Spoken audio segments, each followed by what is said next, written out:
Hi hello ನಮಸ್ಕಾರ friends. ನಾನಿವತ್ತು ನುಚ್ಚು ಮಾಡ್ತಾಯಿದ್ದೀನಿ. ಪ್ರತಿ ಸಾರಿ ನುಚ್ಚು ಮಾಡುವಾಗಲೂ ನನಗೆ ನನ್ನ ಬಾಲ್ಯದ ನೆನಪಾಗೋದು.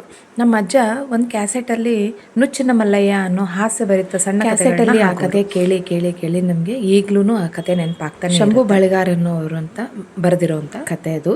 ಒಂದು ಊರಲ್ಲಿ ನುಚ್ಚಿನ ಮಲ್ಲಯ್ಯ ಅಂತ ಇದ್ದರು. ಅವರು ಊರಿನ ಪ್ರಮುಖರು. ಯಾವುದೇ ಮನೆಯಲ್ಲಿ ಶುಭ ಕಾರ್ಯಗಳು ಮಂಗಳ ಕಾರ್ಯಗಳು ಇತ್ತು ಅಂದರೆ ಅವರನ್ನು ಊಟಕ್ಕೆ ಕರಿತಾ ಇರ್ತಾರೆ.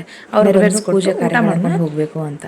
ಆದರೆ ಅವ್ರ ಹೆಸರನ್ನಲ್ಲೇ ಇರೋ ಥರ ನುಚ್ಚಿನ ಮಲ್ಲಯ್ಯ, ನುಚ್ಚು ಬಿಟ್ಟು ಬೇರೆ ಏನೂ ತಿಂತಾ ಇರಲಿಲ್ಲ. ನುಚ್ಚು ಮಜ್ಜಿಗೆನೇ ಅವ್ರ ಜೀವಾಳ.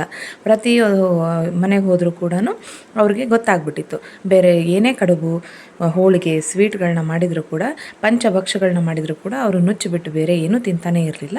ನುಚ್ಚು ನುಚ್ಚು ನುಚ್ಚು ಅಂತ ಅವರು ವಾಸಿ ಆಗ್ಬೋದು. ಹಾಗಾಗಿ ಎಲ್ಲರೂ ಅವರಿಗೆ ನುಚ್ಚನ್ನೇ ಮಾಡಿ ಹಾಕ್ತಾ ಇದ್ರಂತೆ. ಬಹಳಷ್ಟು ವರ್ಷ ಅದನ್ನೇ ತಿಂದು ತಿಂದು ಅವ್ರಿಗೂ ಬೇಸತ್ತು. ಒಮ್ಮೆ ಯಾಕೆ ನಾನು ಸಿಹಿ ಪದಾರ್ಥನ ಟ್ರೈ ಮಾಡಬಾರ್ದು, ಬೇರೆ ಊಟನ ಟೇಸ್ಟ್ ಮಾಡಬಾರ್ದು ಅಂತ ಮನಸ್ಸಲ್ಲಿ ಅಂದ್ಕೊಂಡು ಊಟಕ್ಕೆ ಹೋದಾಗ ಅವರು ನುಚ್ಚಿನ ಮಲ್ಲಯ್ಯನವ್ರು ಬಂದರು. ಅವ್ರ ಮುಂದೆ ಭಕ್ಷಗಳನ್ನ ಇಟ್ಟರೂ ಕೂಡ ತೊಗೊಂಡು ಹೋಗಿ, ಅವ್ರಿಗೆ ನುಚ್ಚು ಬಿಟ್ಟು ಬೇರೆ ಏನೂ ಸೇರೋದಿಲ್ಲ, ನುಚ್ಚು ಮಾಡ್ಕೊಂಡು ತೊಗೊಂಡು ಬನ್ನಿ ಅಂತ ಹೇಳಿ ಕಳಿಸ್ತಾ ಇದ್ರು. ಅವರಾಗಿ ತಿನ್ನಬೇಕು ಅಂತ ಅಂದ್ಕೊಂಡ್ರು ಕೂಡ ಅಲ್ಲಿ ಅವರಿಗೆ ಸಿಗಲೇ ಇಲ್ಲ. ಹಾಗೆ ಹೀಗೆ ಒಂದು 4-5 ಮನೆಗಳನ್ನ ಹೋಗಿ ಬಂದರು ಕೂಡ ಪ್ರತಿಯೊಂದು ಮನೆಯಲ್ಲೂ ಕೂಡ ನುಚ್ಚು ಮಜ್ಜಿಗೆನೇ ಅವ್ರಿಗೆ. ಕೊನೆಗೆ ಇಲ್ಲಿ ಈ ಥರ ಆಗಲ್ಲ, ನಾನು ಮನೆಗೆ ಹೋಗಿ ನನ್ನ ಹೆಂಡತಿ ಕೈಯಲ್ಲೇ ಹೋಳಿಗೆ ಮಾಡಿಸ್ಕೊಂಡು ನಾನು ತಿನ್ನಬೇಕು ಇವತ್ತೇನಿದ್ರು ನಾನು ಬೇರೆ ಊಟ ರುಚಿ ನೋಡಲೇಬೇಕು ಅಂತ ಅವಸರದಲ್ಲಿ ಹೊರಡ್ತಾರೆ.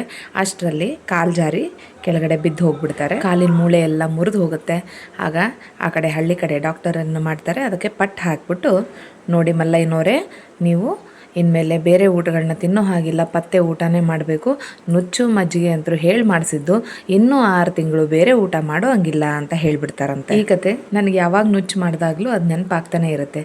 ನೀವು ಈ ಕತೆ ಕೇಳಿದರೆ ಕಮೆಂಟ್ ಮಾಡಿ. ಈ ಶಂಭು ಬಳಿಗಾರ್ ಅವರ ನುಚ್ಚಿನ ಮಲ್ಲಯ್ಯ ಕತೆನ ಒಂದ್ಸರಿ ಕೇಳಿ ನೋಡಿ.